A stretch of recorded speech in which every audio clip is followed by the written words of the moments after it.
27 minutes past 8 a.m. Central African time. Welcome back. You are tuned into News and Views on Salaamedia. My name is Zahid Janwit, and I'm standing in for Inayat Wadi this morning.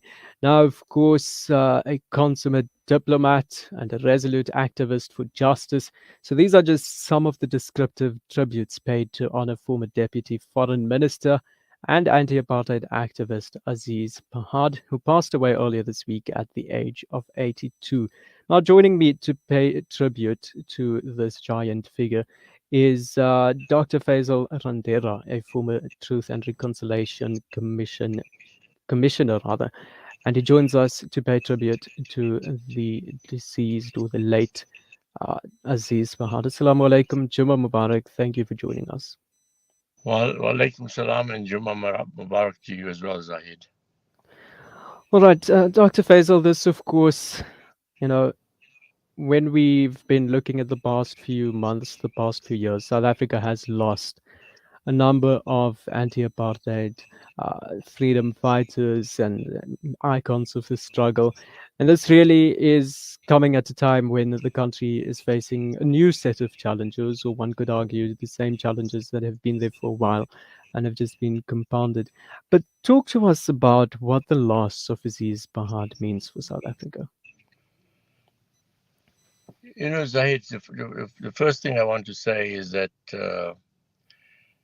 I want to express my condolences to Anjana, his wife, and his family, and also to the South African people, because, you know, we have, as somebody said, a really large tree has fallen.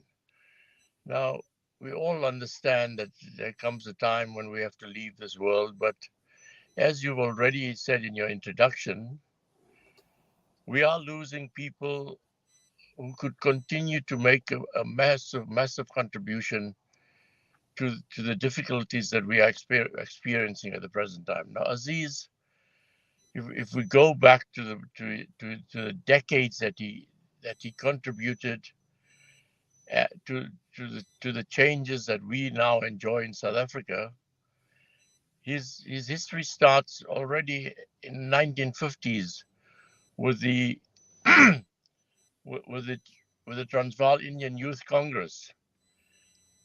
And at the time, of course, both Aziz and his brother Isup had already started setting up links with the youth congresses of the ANC and other political groupings representing the majority of people in our country.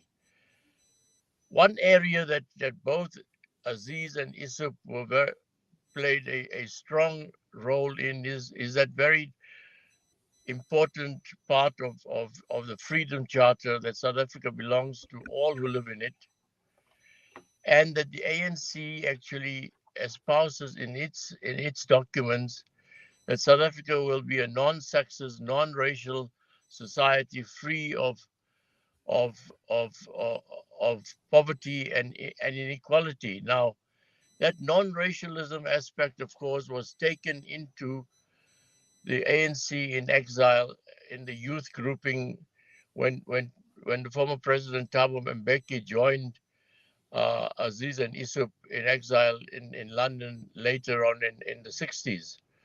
And my understanding is it was that discussion within the youth movement that also triggered Yusuf Dadu, another great veteran of ours, to take that argument to the Morogoro conference that took place in 1969, 1970. Now, you will recall that until then, yes, people from other groupings in South Africa, we would all want to believe that we are South Africans, and that must be the area that we should be professing. But at the time, of course, we were categorized into Indians, coloreds, Africans, and whites, and Chinese.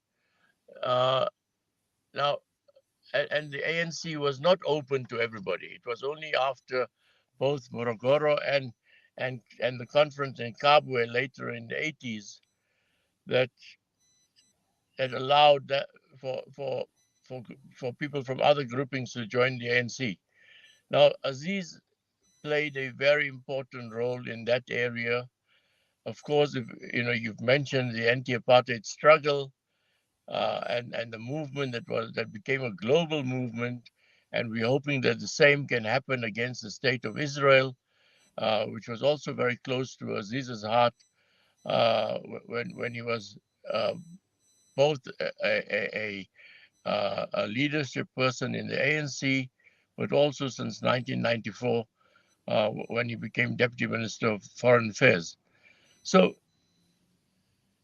let's not forget Aziz's contribution to the negotiations that took place in the early 80s with key people from the apartheid uh, government and other individuals that met with him and the ANC in Senegal later on in the 80s, which led really the way. Now we are aware that, of course, President Mandela was also having talks with the apartheid regime, but all of that led to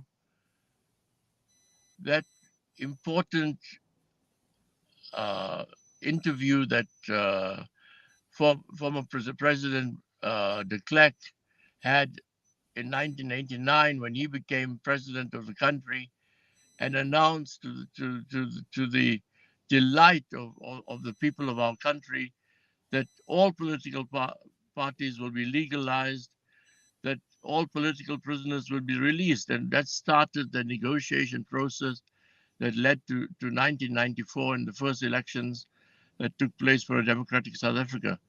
During that period, of course, Aziz continued to play as a member of the ANC NEC. He played a role in the negotiation processes. He was part of the Peace Committee. I make mention of the Peace Committee because remember, between 1990 and 1994, uh, many thousands of our people lost their lives. And we must never forget that the negotiating process a, was fraught and risky. And we also lost a great leader in Chris Hani during that time. So Aziz, the Peace Committee, of course, played a role all over the country in monitoring, in talking to communities, and in calming the waters. Aziz was also part of the subcommittee on foreign affairs, and of course, he was then recognized when he became a member of parliament by President Mandela to become the first deputy minister of foreign affairs. So I think just one one area I want to also amplify. Aziz was always a very approachable, warm, loving person. You, you know, and his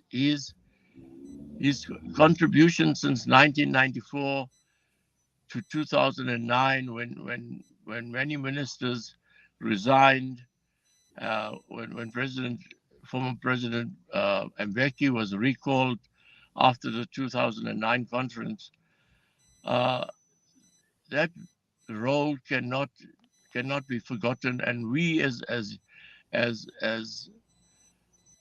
the legacy that is left must continue, and we must continue to raise these issues within, especially amongst the young people of our country. Thank Mm. you. Yeah.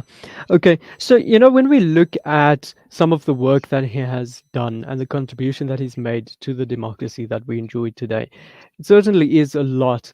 And of course, it wasn't just himself, but it was also many other people working together and achieving what they did at the time. And some of the things that they've achieved, I mean, political freedom in 1994, that was a major milestone. But then there are some other issues, of course, that still remain with us today, and that, of course, issues like inequality, poverty, etc. But when we look at Aziz Pahad's background, his upbringing, of course, he didn't He came from a family that was very much committed to the struggle for justice as well. Talk to us about the environment in which he grew up and how this shaped who he eventually became to be, or what we at least remember him to have been. Yeah.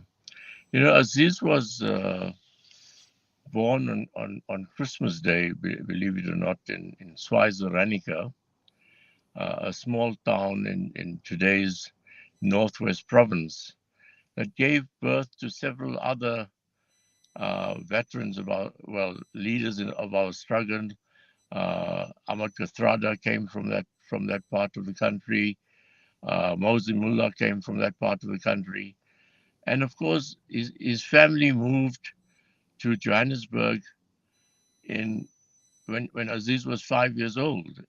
They lived uh, in the area that of Newtown and in a flat in Becker Street, which was very close to where the headquarters of the Indian Congress, Transvaal Indian Congress was, as well as the rooms and the offices occupied by both Oliver Tambo and Nelson Mandela, who were and they were practicing as lawyers at that time. So the the the flat that Amina and Ghulam Pahad had in Becker Street was visited by many people across all the respective streams of our political spectrum at the time, and undoubtedly influenced both Aziz and Isup, his elder brother, as well as the other brothers, because there was Ismail, who became very involved in non-racial football. There was Zunaid, who also left the country for a short time, but returned and represented the ANC as a councillor. And then, of course, Isup, who became a minister in the presidency, as well as a member of the Communist Party and of the NEC at the ANC at one stage. So Amina Pahad, the mother of Aziz,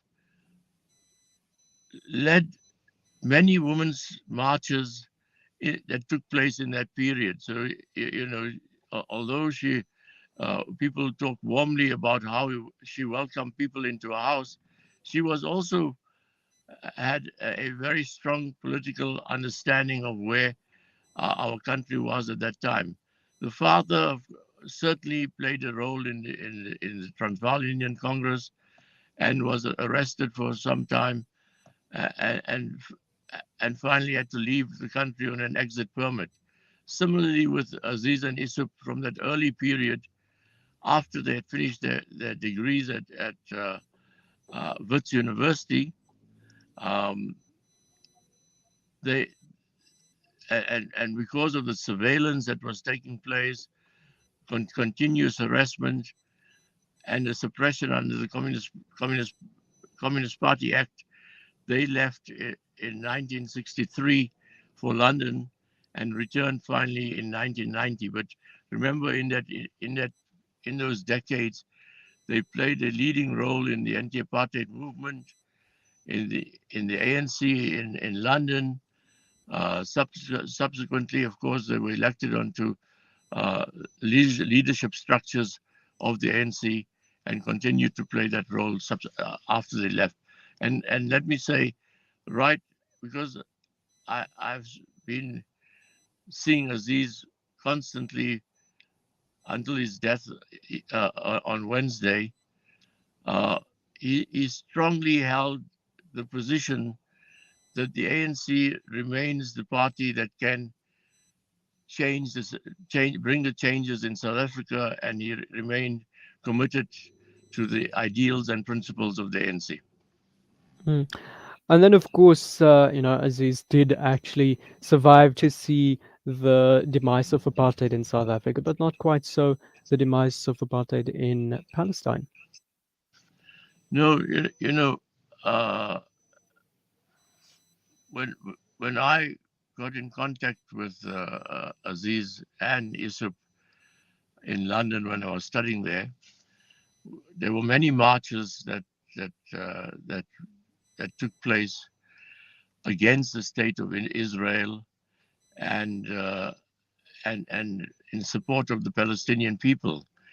Now, Aziz, of course, met with many people from Palestine in those years of exile and continued to meet with Palestinians across the political spectrum post 1994. Uh, prior to him becoming ill, he was instrumental in setting up a grouping called the Tambo Jadu Palestine uh, prisoners grouping, and the intention of that was to set up solidarity between families in South Africa and families in Palestine, where, of course, either because their sons, daughters, fathers, uncles, or family members had become involved against the struggle against Israel, uh, those families suffered greatly by the Israelis going in and destroying their homes.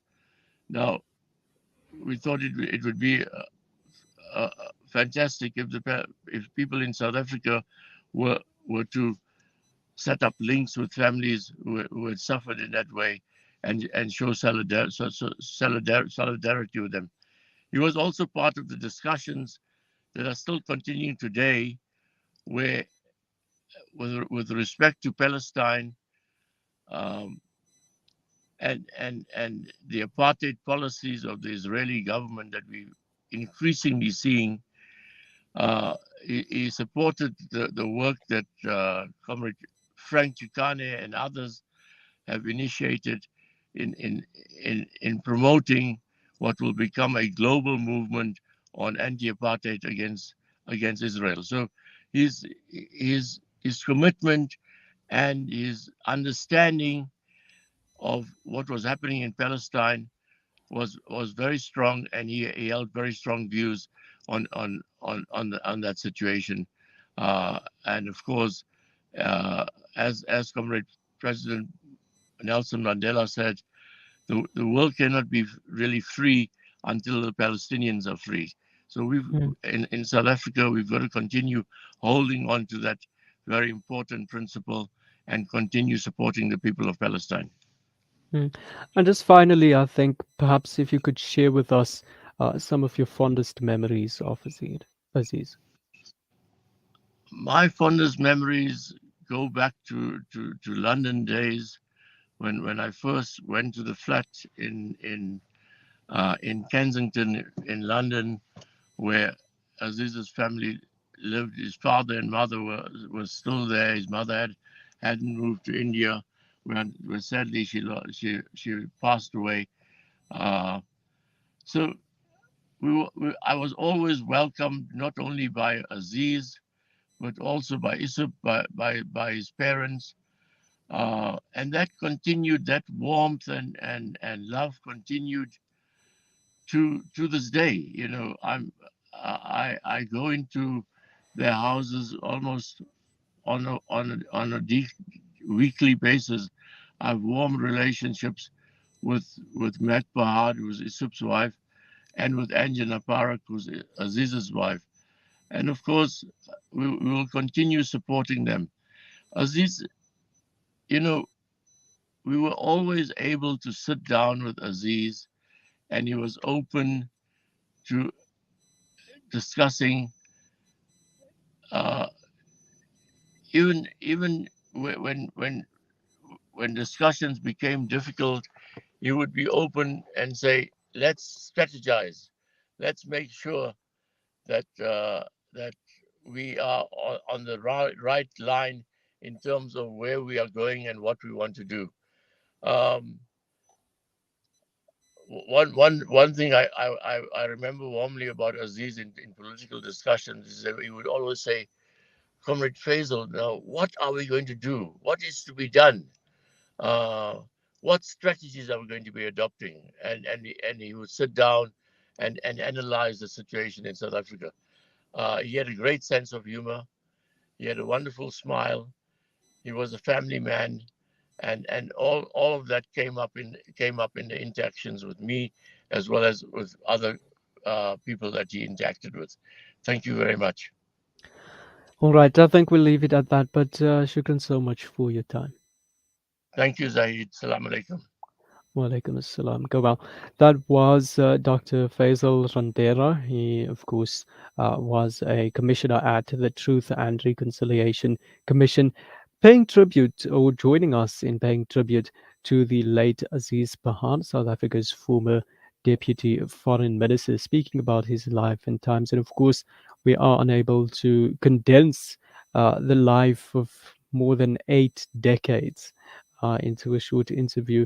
But certainly lots of lessons to be learned from the life and times of Aziz Pahad, the late Aziz Pahad, who has sadly left us earlier this week. Let's take a break. When we get back, we are joined by a mufti from the Jamiat al Ulama to offer us this week's Friday inspiration.